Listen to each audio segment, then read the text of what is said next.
Bueno, continuamos. Vamos con la parte de materiales no metálicos, arrancando por los polímeros.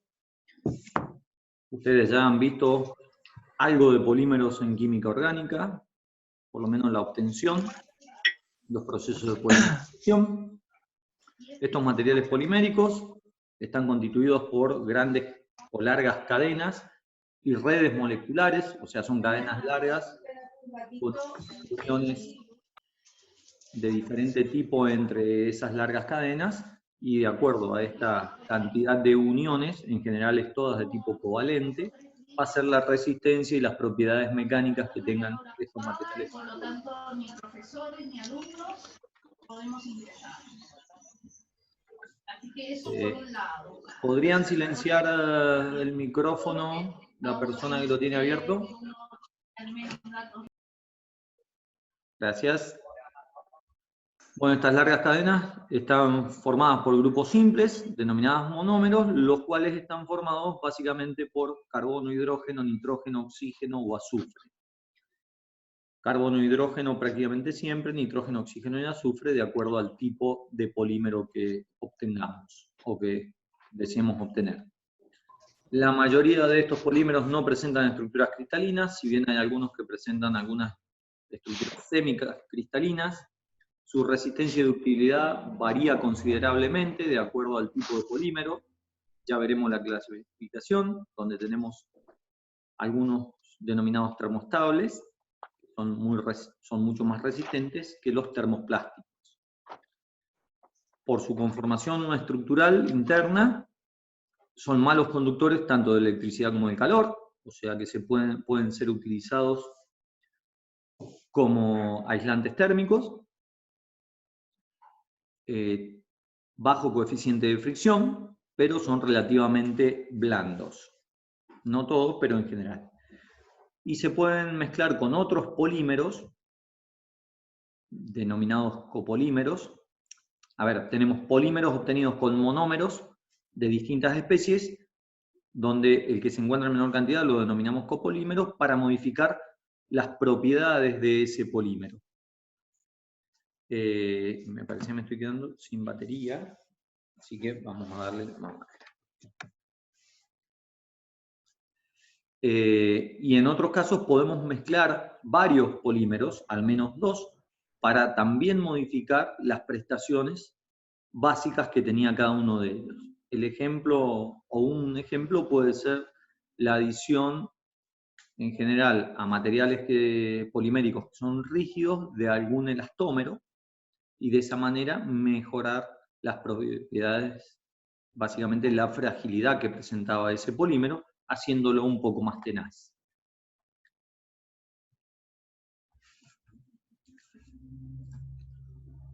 Me parece que me olvidé de grabar. No, estoy grabando. Estoy grabando. Vamos a buscar el puntero, porque me olvidé.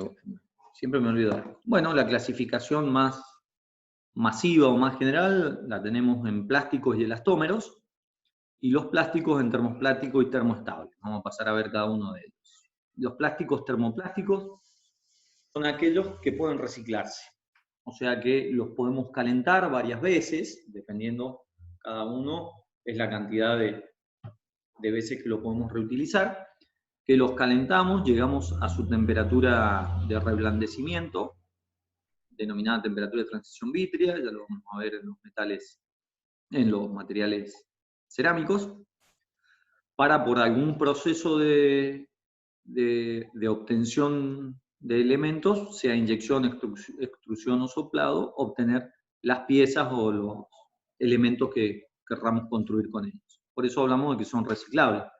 Hoy muy de moda en todas las expendedoras de gaseosa de usar los envases retornables, ¿no? Para bajar el impacto ecológico y la cadena, la huella de carbono que es tan famoso hoy día, ¿no? Mientras que los plásticos termoestables son materiales que al calentarse se degradan, se queman, no son reciclables. Ya veremos las propiedades de algunos de ellos. En general, los materiales termoestables son mucho más resistentes, mecánicamente hablando, más rígidos y con temperaturas se degradan a temperaturas mucho más altas, mientras que los termoplásticos son materiales más blandos, de menor resistencia mecánica, más dúctiles y con puntos de fusión mucho más bajos.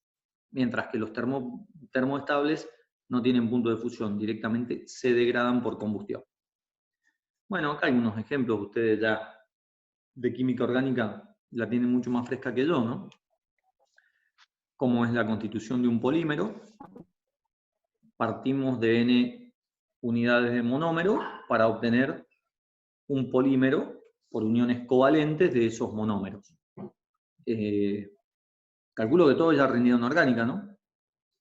Sí. No fue muy convincente. Sí, pero mal. Sí. Bueno.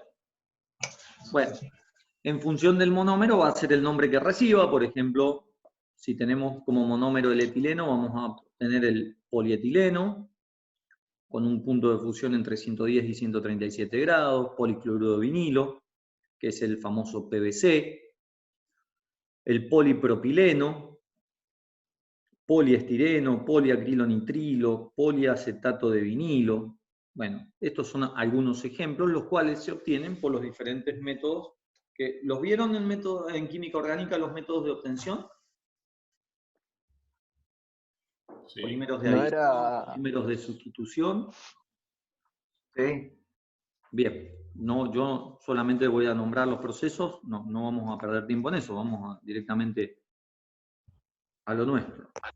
Lo importante es que estos polímeros, y estamos hablando básicamente de los termoplásticos, aquellos que a bajas temperaturas se reblandecen, la forma de procesarlos o de generar los elementos que queremos construir con ellos son tres básicamente. El moldeo por inyección, que es el que ustedes están visualizando. Necesito de una matriz que tenga la forma del elemento que quiero construir, sea un vaso, una jarra, un recipiente contenedor, más conocido como la marca Tupperware, el Tupper,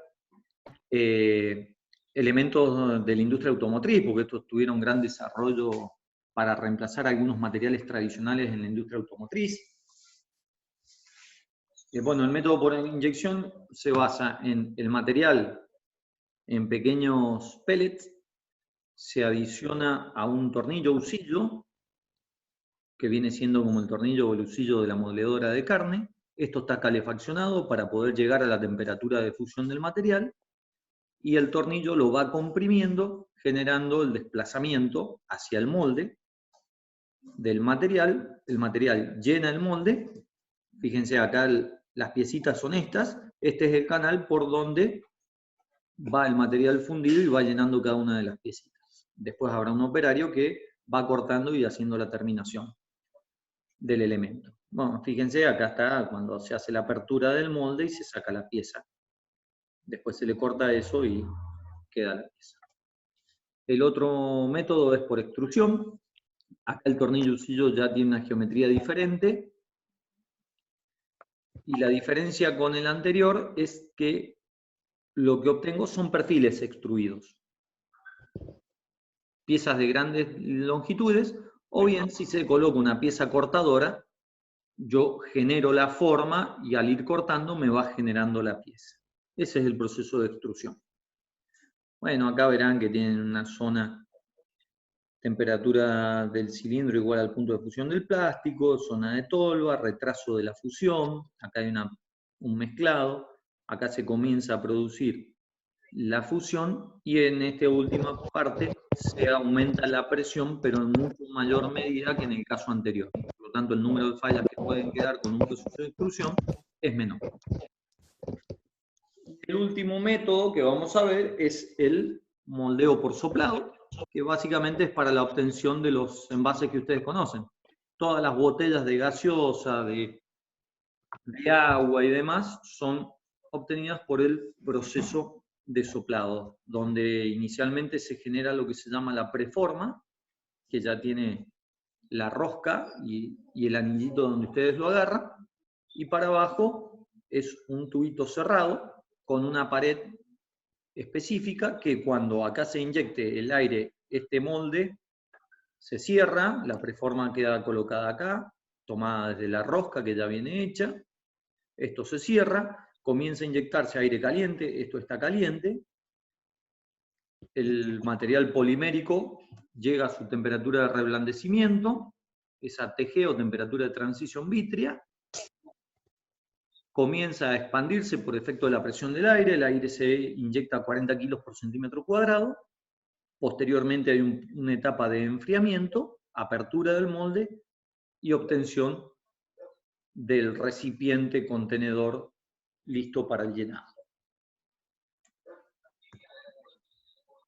Dentro de los termoplásticos más conocidos, estos son unos pocos solamente, tenemos el polietileno de baja densidad, el polietileno de alta densidad, el polietileno lineal de baja densidad, todos derivados del etileno y en general muy utilizados para construir envases. ¿Sí? Las bolsitas que ustedes llaman la bolsa de nylon no es nylon, en general es polietileno. El que cruje es el de baja densidad, el otro que es más blando, de estructura mucho más cerrada y compacta, por eso se llama de alta densidad, es el otro que es más blando. Y el lineal sufre un proceso de traccionado durante el proceso de fabricación de la membrana plástica, de la hoja, de la bolsita, donde genera la orientación de todas las cadenas y ramificaciones. Obviamente que esto le cambia las propiedades de permeabilidad al aire, barrera humedad y demás. El PVC es el policloruro de vinilo. ¿En qué se utiliza el PVC? ¿Saben cuál es una de las aplicaciones del PVC? Cañerías. Sí, cañerías de desagüe. Muy bien. ¿Qué otra cosa? Dijeron algo más, por eso pregunté, ¿no? ¿En las bolsas? Sí, pero el mayor desarrollo en lo que es bolsas y en packaging en general es polietileno en cualquiera de sus formas y polipropileno también. Básicamente por la permeabilidad al oxígeno, por la barrera de vapor y demás, en el caso de alimentos. El PVC tiene muchas utilizaciones, bueno, ustedes dijeron las tuberías de desagüe, pero también los trajes de los bomberos, porque el cloro dentro de la estructura lo que produce es que se trate de un material autoextinguible, por eso se llama que es un material ignífugo. El recubrimiento de los cables, el cobre que hablábamos recién para la transmisión de la energía eléctrica, va recubierto de un material aislante. Ese material aislante en general es PVC, que para aumentar su flexibilidad se le puede agregar algún elastómero, ahí donde hablábamos de esas aleaciones de polímeros. Entonces, cuando ustedes compran algún cable de buena calidad, primero se pide que sea certificado bajo norma IRAN y el número que corresponde, porque me exige que ese recubrimiento tenga o cumpla determinadas características, como ser autoextinguible, que tenga una resistividad muy alta, para que actúe como aislante, que ante la presencia de una fuente caliente, pueda resplandecerse, pero no abrirse, de manera que poder evitar los cortocircuitos. Bueno, hay muchísimas aplicaciones. El polipropileno, PP, hablamos de una gran cantidad de envases y contenedores, enseres de cocina. Poliestireno, ¿qué uso saben o conocen del poliestireno? Algo hablamos el otro día. Era un aislante. El telgopor, ¿no es? El telgopor. Eso es poliestireno expandido. ¿Se acuerdan que hablamos? De acuerdo al gas con el cual se produce la expansión, es el coeficiente de transmisión térmica que tengan, de conductividad térmica, perdón. Sí. Los poliacrilonitrilos, los PAM, mucho uso en industria automotriz, al igual que el acrilonitrilo butadieno estireno. Fíjense que acá hay varios monómeros. Tengo el acrilonitrilo, el butadieno y el estireno, que le van dando propiedades específicas. Ese es uno de los plásticos más utilizados hoy día en todas las carcasas de los electrodomésticos. Televisores, equipos de música, computadoras, licuadoras, procesadoras, todas las carcasas de los controles remotos y demás, en general están construidas con ABS. Y los interiores de los autos, torpedos, laterales de puerta y demás, o son de poliestireno, algo de polipropileno, pero hoy día el ABS tiene una gran utilización. Y también en las zonas externas de los vehículos. Los paragolpes, en general, también son de ABS con la incorporación de algún elastómero para darle mayor flexibilidad, porque el ABS es bastante rígido. Entonces, en general, se le va agregando una cierta cantidad de un polímero elastomérico para darle mayor flexibilidad. ¿Alguien conoce el que sigue? El PTFE, poliotetrafluoroetileno. El teflón, que se usa para Para las cañerías de agua, sellarlas con eso para que no tenga pérdida. Bien, sí. Vos estás hablando de la cinta teflón. Para uniones roscadas. Sí, la cinta teflón es un ejemplo. Claro, cinta teflón para uniones roscadas. En realidad los teflones se desarrollaron por DuPont, allá por el año Segunda Guerra Mundial, fue 40 y pico, y se guardó como un secreto de Estado. ¿Por qué? Porque es un material con muy buena resistencia mecánica, pero es uno de los polímeros que mayor temperatura resiste, alrededor de los 350 grados. Esa propiedad se la da el flúor, que es un elemento de gran tamaño, y le da esa propiedad de ser resistente a temperaturas altas. Además, son de muy bajo coeficiente de fricción y muy resistentes a la fricción. Entonces, muchos de los cojinetes, cuando los esfuerzos no son tan grandes, en vez de hacerlos de bronce, se pueden hacer con teflón. Algunos engranajes plásticos que necesitan estar en zonas donde es imposible lubricarlos, equipos o industrias donde el aceite no puede producir ensuciamiento o contaminación de algún alimento, entonces directamente se hacen con este tipo de materiales poliméricos como son los teflones. Este es uno de los teflones, es toda una familia. Y después, en enseres domésticos, hoy día de moda todas las ollas con revestimiento de teflón, ¿no? Sí.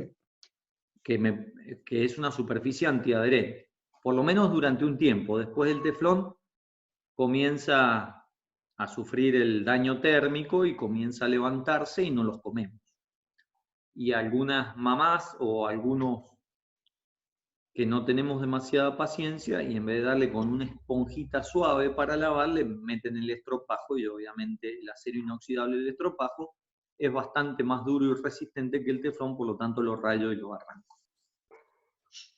Por otro lado tenemos las poliamidas, originadas allá en finales de la década del 60, creo que década del 70, que es lo que nosotros conocemos como nylon, que se obtienen como placas, como fibras. Lo importante es su gran resistencia mecánica a la tracción que tienen. Las poliamidas en general son con los que se construyen las sogas descaladas. Si bien muchas son de polipropileno y poliestireno, las caras, las de escalada, las que usan los profesionales, son de poliamidas. Son muchísimo más resistentes en fibras tramadas. Pero también las poliamidas fueron las precursoras de reemplazar todas las fibras de algodón para la construcción en general de la ropa. Y hoy día ya con un gran desarrollo donde la mayor parte de la ropa ya no es de algodón, sino que de alguno de estos materiales sintéticos que dio origen allá en algún momento a las poliamidas. Hoy día se usan otras fibras que son menos resistentes, pero para la elaboración de ropa y más baratas, ¿no?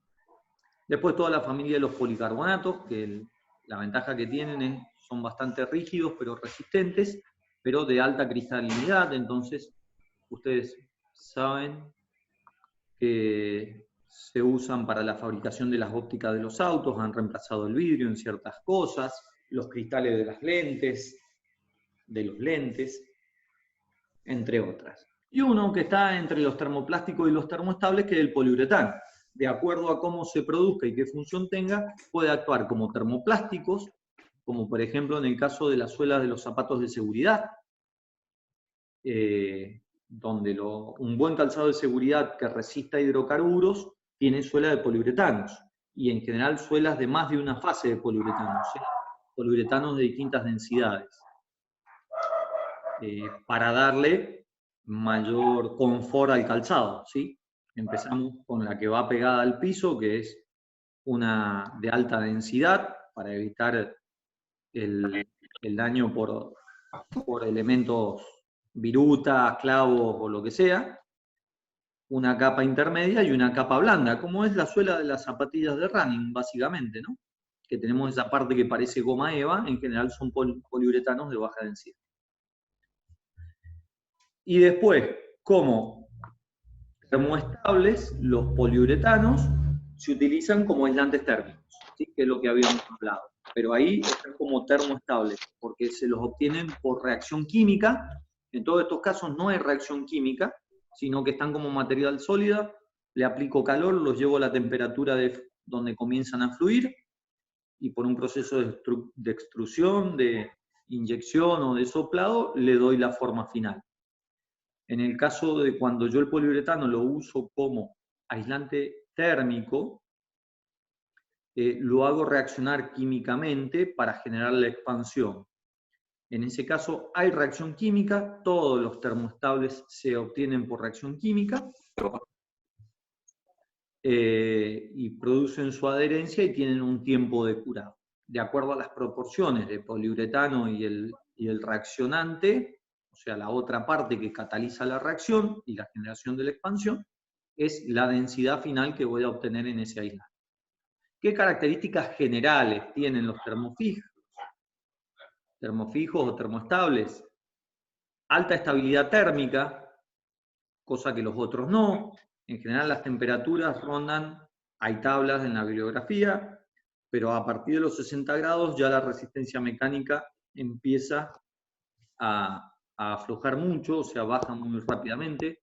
Las tuberías de PVC, por ejemplo, cuando ya tienen fluidos que van adentro a temperaturas de 60 grados, se empiezan a deformar. Ni hablar a 70 o 80. En ese caso el polipropileno es un poquito más resistente, resiste hasta alrededor de los 90, 99 grados, sin deformarse apreciablemente.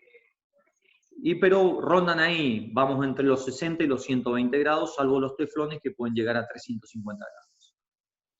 Mientras que los termoestables o termofijos tienen una estabilidad térmica a temperaturas bastante superiores, son rígidos, mucha estabilidad dimensional porque son duros, entonces al aplicar cargas externas no tienden a deformarse apreciablemente, resisten a la afluencia y a la deformación bajo cargas, no todos, son generales, son de peso ligero respecto a un acero de la misma resistencia, y tienen propiedades aislantes eléctricas y térmicas altas. El caso de los poliuretanos.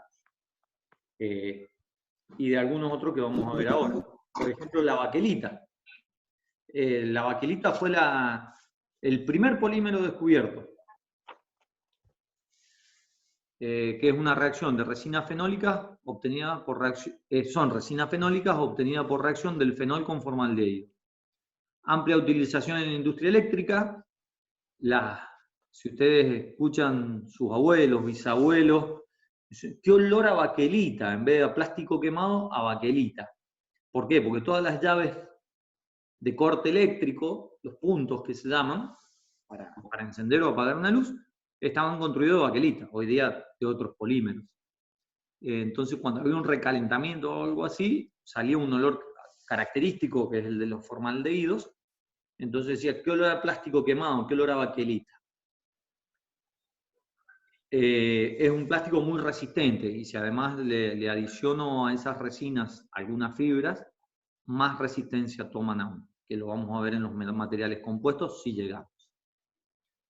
Bueno, utilización de industria eléctrica como aislantes, servofrenos de automóviles, elementos de unión de arenas para fundición, revestimientos de moldes, etc. Otros materiales muy utilizados son las resinas epoxi. ¿Saben lo que es una resina epoxi? ¿Ustedes han hecho uso de alguna resina epoxi en algún momento? ¿Se utiliza para los alimentos? No. Va, Ah, no le... sí, porque el vino es un alimento y en general claro, eso. las piletas de cemento, Eso es. de hormigón armado, de vino, las viejas piletas, Tienen epoxi. se recubren en pinturas de epoxi.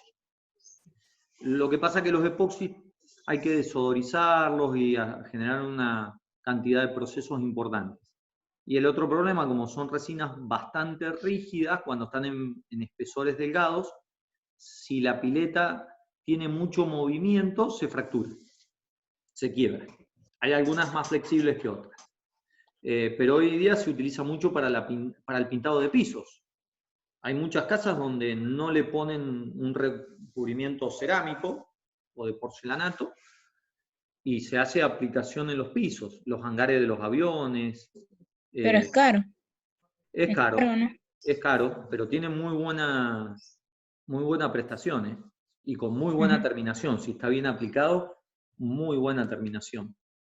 Y bueno, es totalmente resistente a cualquier tipo de ataque químico, corrosivo, es muy inerte, es muy bueno. Pero ustedes usan resina epoxi. ¿Alguna vez alguien usó epoxilina? Sí. Oxipol. Bueno, son resinas epoxi, son de 2 componentes. Ustedes las unen, reaccionan químicamente, han visto que elevan su temperatura y posteriormente me dan un tiempo de 10 a 12 minutos de acuerdo a la temperatura ambiente y comienzan a endurecerse. Bueno, eso es una resina epoxi que ustedes pueden haber usado. Tenemos los poliuretanos, que ya dijimos, pueden ser duras, pueden ser espumas flexibles y fibras de gran elasticidad. Como termoestables, ¿no? Como termoplásticos, tienen algunos otros componentes. Poliésteres insaturados, o UP, se los utiliza reforzados en general con fibra de vidrios en paneles de automóviles, piezas de carrocerías, tubos, tanques, conductores, la fabricación de embarcaciones en general, de embarcaciones más bien grandes, ¿no? Los kayakos deslizadores estos que están tan de moda ahora, en general son de otros materiales, son todos termoestables, uy, Dios, tengo Alzheimer. No son termoestables, son los termoplásticos. Y en general pues creo que es polipropileno. Y se obtienen por un proceso de roto. Es un molde, una matriz, donde echo la cantidad en masa que necesito y comienzo a rotarlo y empiezo a ocupar todos los lugares. Bueno, ¿qué hora es? 8 menos cuarto. 8 menos cuarto. Van a ser las 8, profe. Van a ser las 8. Vienen los elastómeros. Vamos a llegar hasta acá, vamos a dejar acá, porque creo que ustedes están cansados y yo ni les cuento. ¿Cómo? Un perro, profe. Sí, tengo un perro acá que está ladrando, la perra más vieja. Bueno, chicos, pegamos una pantalla de los elastómeros, que son los 10 minutos que tenemos, y ahí vamos a cortar. Los elastómeros forman parte de los polímeros, pero con una propiedad diferente, que es que los puedo deformar, o cuando le aplico cargas externas, estos se deforman en gran medida y cuando dejo aplicar la carga recuperan la dimensión original. Estos pueden estar constituidos de cauchos de origen natural o cauchos de origen sintético. Dentro de los que tenemos los cauchos derivados del estireno butadieno, cauchos nitrilos y los policloropreno, que es el neopreno. Los elastómeros, ya lo dijimos, Dentro de los cauchos naturales, el nombre técnico es el polisopreno, que se obtiene de la Hevea brasiliensis. ¿Originaria de dónde la planta?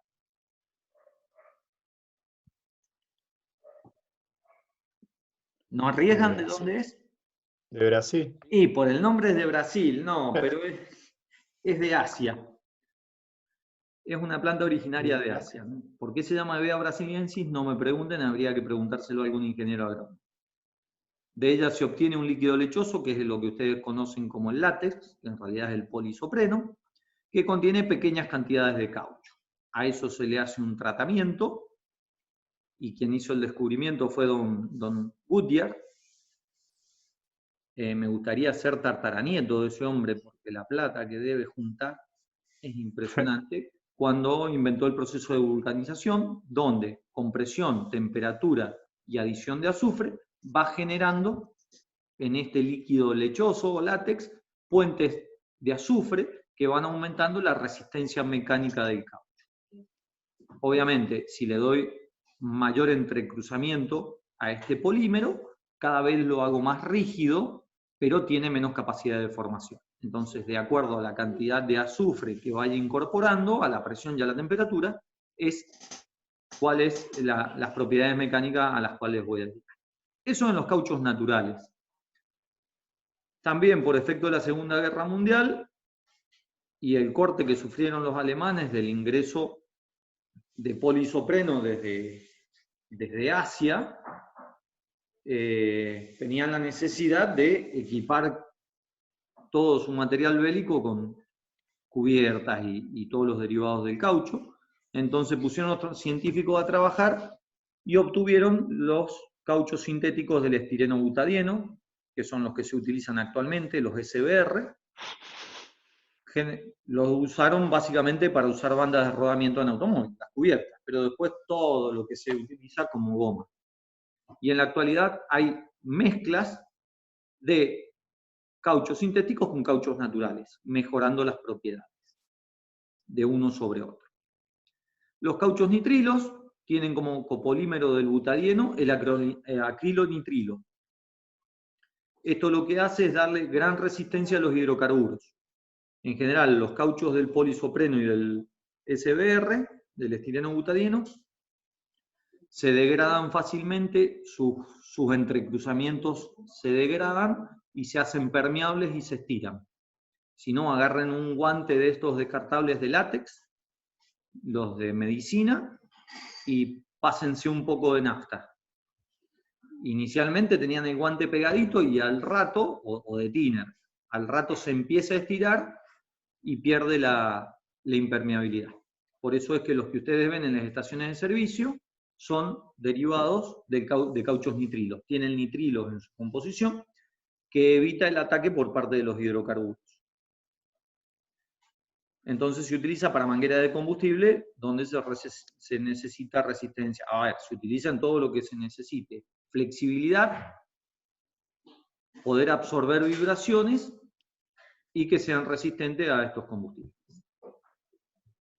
Y por último, los policloroprenos, que son los neoprenos, que se utilizan para recubrimientos de cables, mangueras y correas industriales, son los de mejores prestaciones, pero obviamente son los más caros en cuanto a su obtención. Entonces son para condiciones muy específicas de utilización. O sea, recubrimientos en cables que tienen que soportar condiciones extremas, mangueras de condiciones extremas, soportan más la temperatura, correas industriales, etc. Y hasta acá vamos a llegar. Nos quedan los materiales cerámicos, los materiales compuestos, o sea, nos falta poquito, pero no vamos a terminar. ¿Preguntas? Nos quedan... ¿Los policloroprenos también son los trajes de neopren? Claro, sí, es material que se utiliza para hacer los trajes de neopren, las camperas de soft shell, que están muy de moda, esas que son como de gomita, impermeables. Obviamente que son materiales compuestos, ¿no? Tienen una capa de de neopren y abajo Sí, otro una cosa. polímero que es más fibrado para guardar el calor, ¿no? Para calentar el aire acumulado. ¿Algo más? Profe, una pregunta. Sí. Cuando terminemos la unidad o en algún momento nos puede pasar este PowerPoint. No, ya lo generé en PDF antes de empezar la clase, así que ya se los levanto Ah, ok. ahora o el Buenísimo. lunes, se los levanto a la página.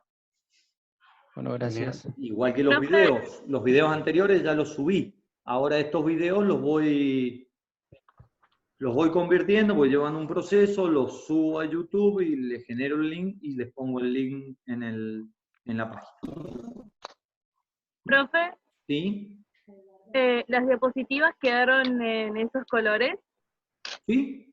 Ah, ¿por la impresión? por la impresión, justamente por eso.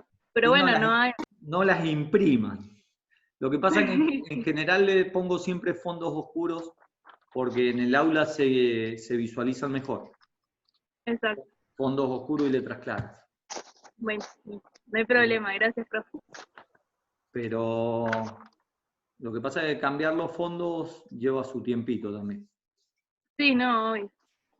Y ya generé el PDF. Lo único que les voy a dejar abierto es el primero por el tema de la composición de fuerza. Como verán, no tiene grandes animaciones ni vínculos. Esto los estoy tratando de generar de manera de que a ustedes les sirva así como está. Bueno, chicos, que tengan buen fin de semana. Igualmente. Gracias. Igualmente. Igualmente. Profe. Chao.